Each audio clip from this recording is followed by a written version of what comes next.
Welcome back to the Linda Miller Room in this edition of the Eagle Sports Coaches Show. David Williams has joined us now, softball coach at Morehead State University.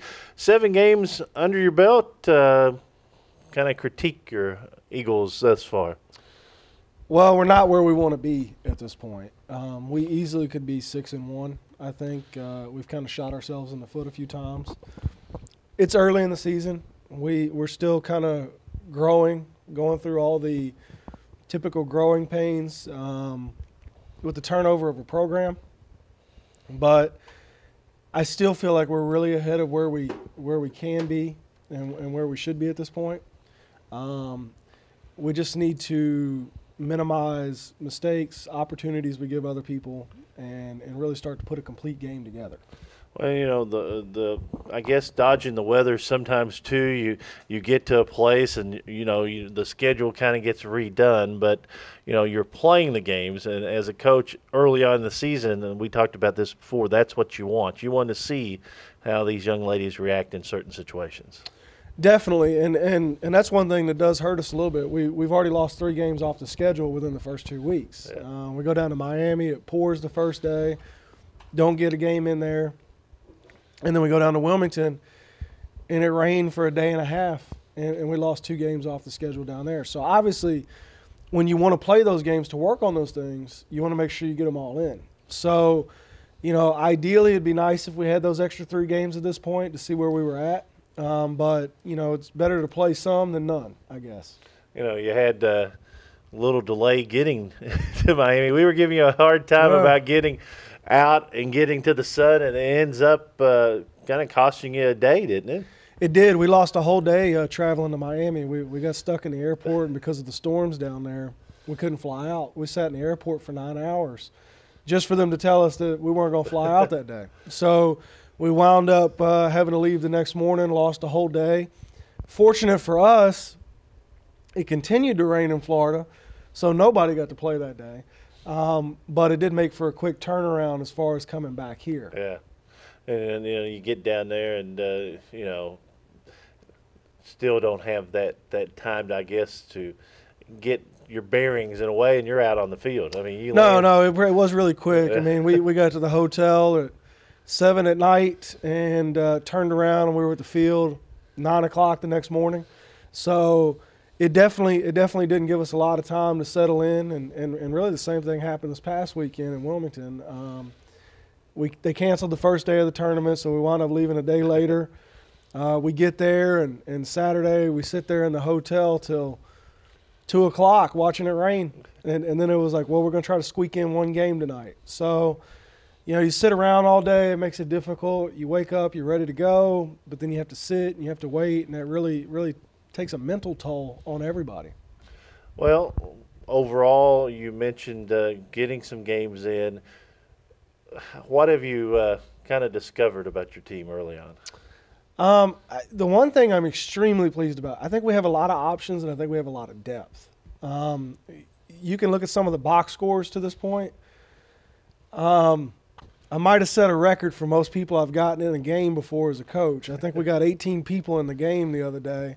But that was all situational subbing, using pitch runners, pinch hitters, making defensive substitutions, those types of things. So, I would say the depth right now, knowing that we can go to that bench and knowing that we have so many people we can count on, I think that's going to set us up really well down the road, because we're going to have people that have experience and we can plug in certain spots, and we can just kind of keep going and not have to worry about them not having that experience and kind of fumbling through everything. So I'm really pleased with that at this point. I'm also really pleased with how our offense is doing at this point. We're scoring runs. We're putting the ball in play. Our strikeout's a little higher than I'd like, but our power numbers are up. We're hitting more doubles. We got a few triples. We got a few home runs. So to this point, our power numbers are looking pretty good. So I'll sacrifice, a few more strikeouts to get a few more power numbers. We're really driving through the ball. And even our outs are solid. I can't tell you how many times within the past 2 weeks, we've hit hard line drives right at somebody, and they just happen to be standing in the right spot. You hit it a foot, one direction or the other, you got to hit, and you might even have extra bases because it's hit so hard. So I'm really pleased with that to this point. we have a good group, and I think they're going to really come together, and we're going to make a little bit of noise. Yeah, as a coach, we talked about this last year and earlier this year, the fact that depth is such a key. It's a long season, and you being able to use your bench early keeps everyone involved in the game. They're going to have to pay attention because they never know when you're going to put them in, and you being able to get them in situations to see how they react could be key down the stretch. No, I agree completely, and I think you kind of hit the nail on the head there. You said they have to stay focused because they never know when they're going to be called upon, and that's one thing that I think our dugout's been really engaged because of that, because they do know that we're going to probably use a lot of different people in different situations. Now, it might not be to the 4th or 5th inning when we start doing that, but when you look at the box score, we're making a ton of substitutions in the late innings to try to get that extra run, or maybe put a defensive substitution in to get a glove out there, those types of things. As a player many years ago, when you know that you're going to get challenged at any time, it's a little easier to come to the ballpark when you know there's a good chance that you're going to get to play. No, I agree. I think that doesn't allow them to sit in the dugout and just kind of hang out. They have to stay involved. They have to know the situation. And they know that if they are called upon, they're called upon to help somebody else do their job as well. So if they go in and they're successful and that opportunity leads to more opportunities, then obviously they've done their job. So 4 players over 300 thus far. Amber Riddle, 389. She's got 7 hits and 18 at bats. 2 home runs already, 5 RBI, and she's been, I guess, the normal Amber that you expect. Yeah, she's doing good. Nobody's pitching to her either, so that makes it even more impressive. So her reputation now is nobody wants to throw to her. Yeah. But the good thing is, Kayla Ashbrook, she's hitting in front of Amber right now, and she's hitting 381. Yeah. So she's kind of reaping the benefits of hitting in front of her. And we've had Samantha Howard behind Amber. Her average isn't quite where it needs to be yet, but she hits the ball. She hits the ball on the nose. I mean, she's one of those that's had a hard line out to third, a hard line out to first. She hit one the other day. The girl was standing against the fence and reached over and caught it, so she got robbed of a home run. So, she's kind of reaping those benefits as well, and I expect her numbers to go up too. But Amber's making the people around her better hitters as well, because they're afraid to throw to her. But I also feel like as a whole, 1 through 9, we can stack our lineup to be very strong. Yeah, anytime you have a player like Amber Riddle or some key player before and after, whoever's batting before and after can have the benefits of having someone they don't want to pitch to.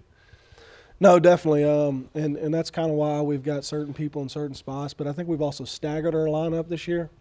We're trying to, create offense all the way through. I think Liz Wagner has a really good batting average right now as well.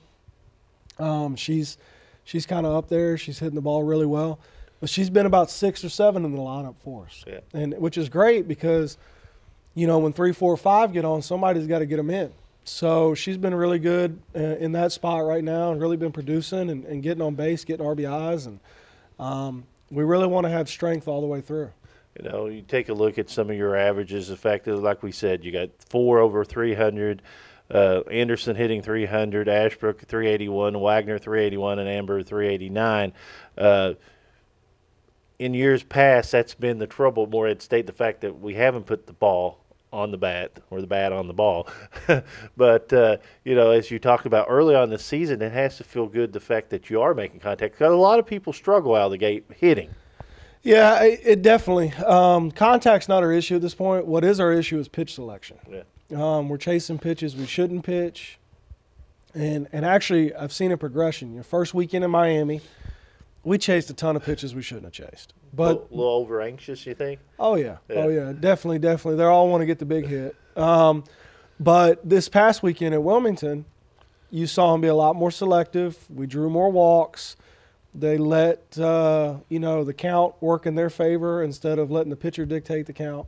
So, obviously, the more pitches they see, the better the pitch selection is going to get. So, in theory, the better the offense is going to continue to get because of that. Well, you got defense playing pretty good. Your offense playing pretty good. Now, I guess as a concern with the staff is the fact that you need to get your pitching a little better.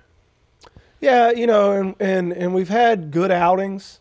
What we need to do is put together several days worth of good outings. We haven't quite had that yet. Katie Post was phenomenal the first weekend in Miami. She did well in Wilmington, threw well the first night. Kind of struggled a little bit with location the second day. And Kelsey McMurray's had some really good innings coming in or even starting.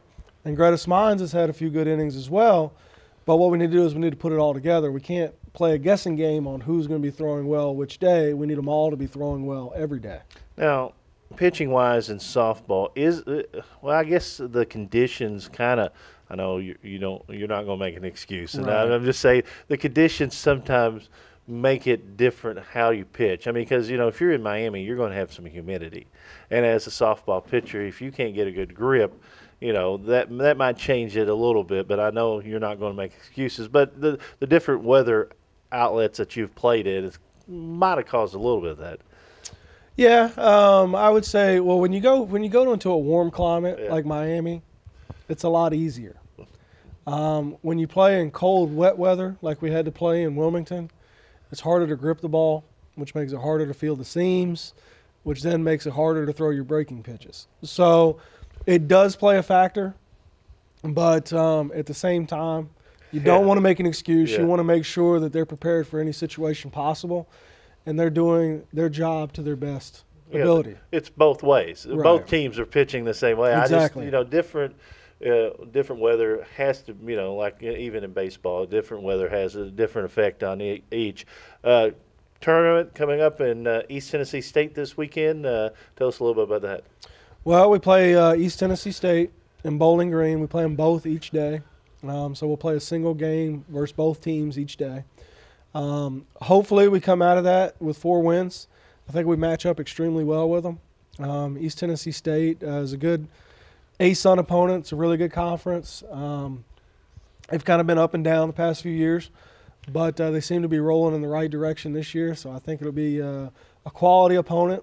And then Bowling Green, they play in the MAC, and the MAC's a tough conference. You wouldn't think a school predominantly in the Midwest or conference in the Midwest would be really good at softball because of weather, but they really are strong. It's a strong conference.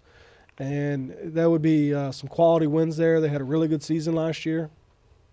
So I think both of these teams will help prepare us even further as we progress towards OVC play. Of course, as I was kidding Mike McGuire just a while ago, University Field's just up the road here. You Right. get to play on it sometime. March 12th will be the first doubleheader, Western Illinois, and then March 14th, Detroit, a doubleheader before you get right into the OVC with one of the better teams, Tennessee Tech. Yeah, it'd be nice to be at home. We got a 7-game home stretch there. I heard Mike talking about it. One of the good things is you get to sleep in your own bed. You don't have to sit on a bus. You can, be a little bit more at ease and not have to worry about everything else that goes on with being on the road. Plus, you have the home field advantage. So, really looking forward to that 7-game stretch where we get to play at home and really open up play here. And really excited to have some more fans out there because when you're in the tournament format and you're going to Miami or UNC Wilmington and places kind of that far away, you don't get too many fans outside of parents. Yeah. So it'd be really nice to have a good fan base. Well, Coach, always a pleasure. Good Thank luck you. against I East appreciate Tennessee State. And once again, Eagles softball home opener March 12th against Western Illinois. March 14th, and then Detroit will come to town. We'll come back with more. This is the Eagles Sports Coaches Show.